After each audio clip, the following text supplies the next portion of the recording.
Morning everyone, welcome back to my YouTube channel medico detective.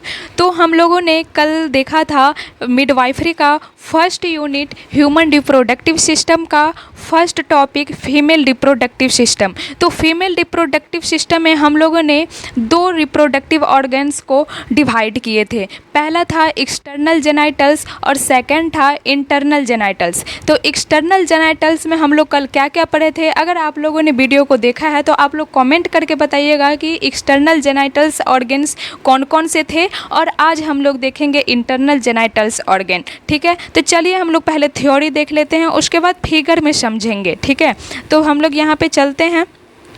पहला है कि internal genitals organs क्या होते हैं।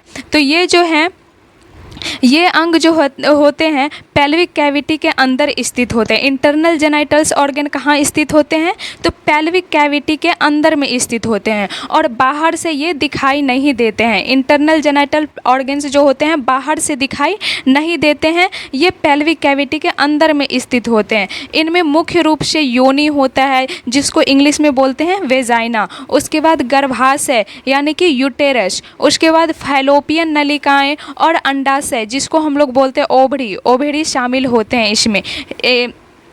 इंटरनल जेनाइटल्स ऑर्गन में कौन कौन से पार्ट शामिल होते हैं? तो वेजाइना, उसके बाद यूटेरस, फैलोपियन ट्यूब और ओवरी शामिल होते हैं। तो चलिए हम लोग देखते हैं कि वेजाइना क्या होता है। सबसे पहले इंट्रोडक्शन देखते हैं यहाँ पे।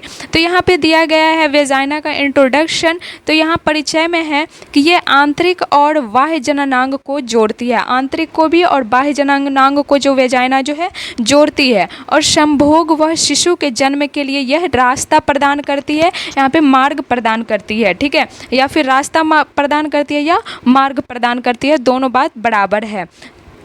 उसके बाद वेजाइना का साइज़ क्या होता है, इसका आकार क्या होता है? तो इसकी अग्र भित्ति यानी कि आगे का जो पार्ट होता है वो लगभग 3 इंच यानी कि 7.5 सेंटीमीटर, और पिछला भित्ति जो होता है 3.5 इंच यानी कि 9 सेंटीमीटर लंबी होती है। अगर अगले भित्ति वेजाइना के अगले भित्ति की बात करें तो 3 इंच की होती है, 7.5 सेंटीमीटर, और पिछले भित्ति की बात करें तो 3.5 इंच यानी कि 9 सेंटीमीटर लंबी होती है। और वेजाइना क्या होती है? तो यह आंतरिक और बाह्य जननांग को जोड़ती है और संभोग व शिशु के जन्म के लिए रास्ता प्रदान करती है। ठीक है, समझ गए आप लोग। उसके बाद यहाँ पे दिया गया है वेजाइना का संरचना कैसा होता है, संरचना इसका कैसा होता है। तो यहाँ पे दिया गया है कि इसका 3 पार्ट होता है। वेजाइना का 3 परत होती है। सबसे बाहरी जो परत होती है वो एरियोलर उत्तक होती है। कौन सी उत्तक होती है?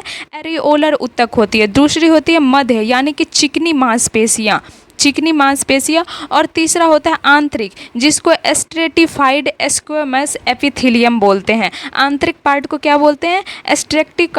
Stratified squamous epithelium. ठीक है, उसके बाद इसी के बीच एक फॉर्निसिस एक नाम आता है कि फॉर्निसिस क्या है।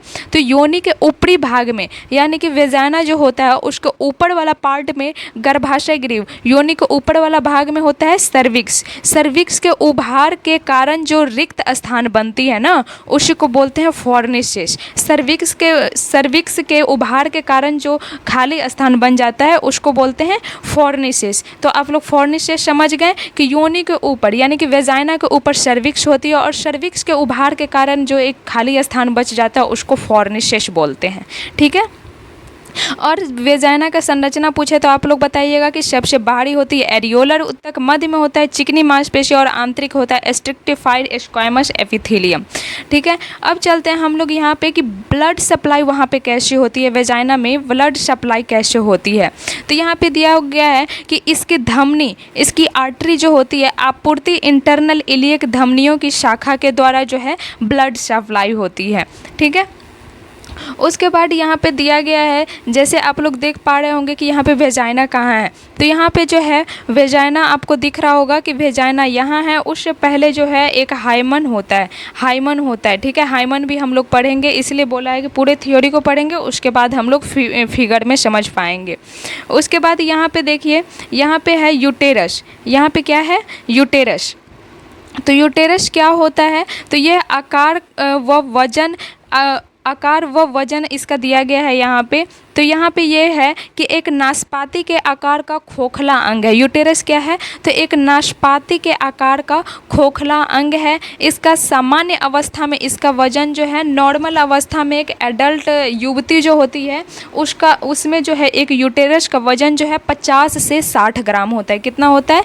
50 से 60 ग्राम। वही गर्भावस्था यानी कि प्रेग्नेंट के अंत तक जो है 900 से 1000 ग्राम तक पहुंच जाता है। एक युवती की बात करें कि यूटेरस कितना ग्राम का होता है, तो 50 से 60 ग्राम का होता है। वही गर्भावस्था के अंत तक की बात करें तो 900 से 1000 ग्राम तक यूटेरस का भार हो जाता है। ठीक है, आप लोग ले सकते हैं स्क्रीनशॉट। नेक्स्ट क्वेश्चन है गर्भाशय के भाग। गर्भाशय के कितने भाग होते हैं? तो यहाँ पे दिया गया है गर्भाशय का भाग। तो यहाँ पे गर्भाशय का भाग दिया गया है फंडस। पहला भाग क्या है? फंडस, जो सबसे ऊपरी चौड़ी गुंबद जैसा भाग होता है। कैसा भाग होता है? सबसे ऊपर चौड़ा गुंबद जैसा भाग होता है। नेक्स्ट है बॉडी। गर्भाशय का पहला भाग फंडस, दूसरा बॉडी और तीसरा सर्विक्स। तो गर्भाशय का पहला भाग क्या हो गया? फंडस। आप लोग कमेंट में लिखते जाइएगा, अगर पढ़ रहे हैं तो वीडियो को स्किप करते जाइएगा और लिखते जाइएगा फटाफट। गर्भाशय के 3 भाग कौन कौन से हैं? पहला फंडस, दूसरा बॉडी और तीसरा सर्विक्स। तो फंडस सबसे ऊपरी चौड़ा गुंबद जैसा भाग होता है। उसके बाद बॉडी की बात करें तो बॉडी होता है मुख्य भाग से जो नीचे की ओर संकरा होता है, एकदम पतला होता है। उसके बाद सर्विक्स की बात करें तो सर्विक्स जो है गर्भाशय का सबसे निचला भाग होता है, जिसे गर्भाशय की ग्रीवा भी कहते हैं। सर्विक्स जो है यूटेरस का सबसे नीचा वाला पार्ट होगा, जिसको गर्भाशय की ग्रीवा भी कहते हैं। अब यहाँ पे हम लोग देख लेते हैं, अब यहाँ पे है जैसे गर्भाशय की परतें कौन कौन सी होती है। तो गर्भाशय के जो है 3 परतें होती है। पहले जो परत होती है उसको बोलते हैं पेरीमीट्रियम। जो बाहरी जो परत होती है ना उसको बोलते हैं पेरीमीट्रियम। दूसरा जो होता है मध्य में वो होता है मायोमीट्रियम। और उसके बाद आंतरिक जो गर्भाशय की परत होती है उसको बोलते हैं एंडोमेट्रियम। गर्भाशय की कितनी परत होती है? आप लोग लिखते जाइएगा। 3 परत होती है। पहला पेरीमीट्रियम जो कि बाहर में होता है, बीच में जो होता है उसको मायोमेट्रियम बोलते हैं, और आंतरिक जो परत होता है उसको बोलते हैं एंड्रोमेट्रियम। उसको क्या बोलते हैं? एंडोमेट्रियम। नेक्स्ट चलते हैं अब हम लोग। नेक्स्ट है फाइलोपियन नलिकाएं। नेक्स्ट ऑर्गन क्या है? फाइलोपियन नलिकाएं। फाइलोपियन नलिकाएं की लंबाई जो होती है वो लगभग 4 इंच लंबी होती है। अगर सेंटीमीटर की बात करें तो 10 सेंटीमीटर लंबी होती है फाइलोपियन नलिकाएं। इसका मुख्य भाग जो है 4 होता है। फाइलोपियन नलिका के कितने भाग होते हैं? 4 भाग होते हैं। पहला होता है अंतराली। अंतराली में होता है इस्थमस, एम्पुला और इन्फंडबुलम। ठीक है, पहला क्या हो जाएगा? अंतराली, दूसरा हो जाएगा इस्थमस, तीसरा हो जाएगा एम्पुला और चौथा हो जाएगा इन्फंडिबुलम। उसके बाद नेक्स्ट चलते हैं कि क्या कार्य होता है। कार्य क्या होता है फाइलोपियन ट्यूब का? फाइलोपियन ट्यूब का यहाँ पे कार्य पूछ रहा है, तो कार्य हो जाएगा फाइलोपियन ट्यूब का कि अंडाशय से जो अंडा आता है गर्भाशय तक, अंडाशय से जो ओवम यानी कि अंडा गर्भाशय तक जो पहुँचता है, वो फर्टिलाइजेशन की प्रक्रिया जो है अक्सर एम्पुला वाला भाग में होता है। फर्टिलाइजेशन की प्रक्रिया कहाँ होता है? तो एम्पुला वाला भाग में होता है। उसके बाद अब चलते हैं नेक्स्ट। उसके बाद है अंडाशय यानी कि ओवरी। ओवरी टॉपिक अब हम लोग पढ़ेंगे। तो ओवरी का इंट्रोडक्शन में पढ़ेंगे कि ये मादा जनन ग्रंथियाँ मादा में ही ना होती है ओवरी, मेल में तो नहीं पाया जाता ओवरी। ओवरी कहाँ पाया जाता है? फीमेल रिप्रोडक्टिव सिस्टम में पाया जाता है। फीमेल रिप्रोडक्टिव सिस्टम में कहाँ पाया जाता है? इंटरनल जेनाइटल्स ऑर्गन में पाया जाता है, जिसकी संख्या 2 होती है। ओवरी की संख्या पूछी जाए कितनी होती है, तो ओवरी की संख्या जो है 2 होती है। इसकी संरचना कैसी होती है? तो इसकी संरचना 2 मुख्य भाग में बटे होते हैं। पहला होता है मेड्यूला जो मध्य भाग का होता है, और उसके बाद होता है कॉर्टेक्स जो कि बाहरी भाग एवं ओवेरियन पुटिकाएं पाई जाती है। उसके बाद हम लोग चलते हैं ओव्यूलेशन। ओव्यूलेशन क्या है? ओव्यूलेशन किसे कहते हैं? ये जो है आपको 2 नंबर 5 नंबर के क्वेश्चन में पूछा जा सकता है कि ओव्यूलेशन क्या है।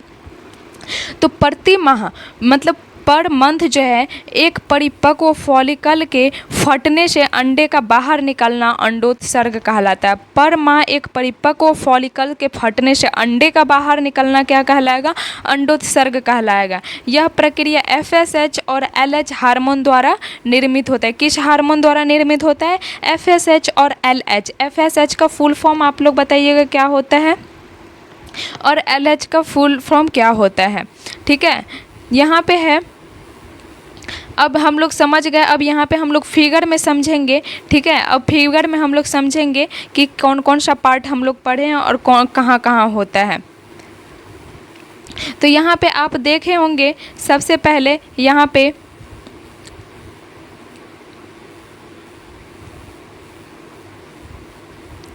यूनिट फिगर में आपको दिखाते हैं। देखिए सबसे पहले जो होता है आप लोग देखते होंगे पढ़े होंगे बुक्स में कि सबसे पहले जो एक हाइमन होता है, सबसे पहले क्या होता है? वेजाइना को कवर करने के लिए एक पारदर्शी पदार्थ होता है, ये हाइमन होता है। एक परत होता है, एकदम पतला सा लेयर होता है हाइमन। हाइमन के अंदर जो है वेजाइना होता है। हाइमन के अंदर क्या होता है? वेजाइना। वेजाइना के ऊपर क्या होता है? सर्विक्स। वेजाइना के ऊपर क्या होता है? सर्विक्स होता है। सर्विक्स के ऊपर जो है यूटेरस होता है। उसके बाद यहाँ पे ओवरी होता है। ओवरी आप लोग को दिख रहा होगा, ये ओवरी है। ठीक है, ये क्या है? ओवरी है।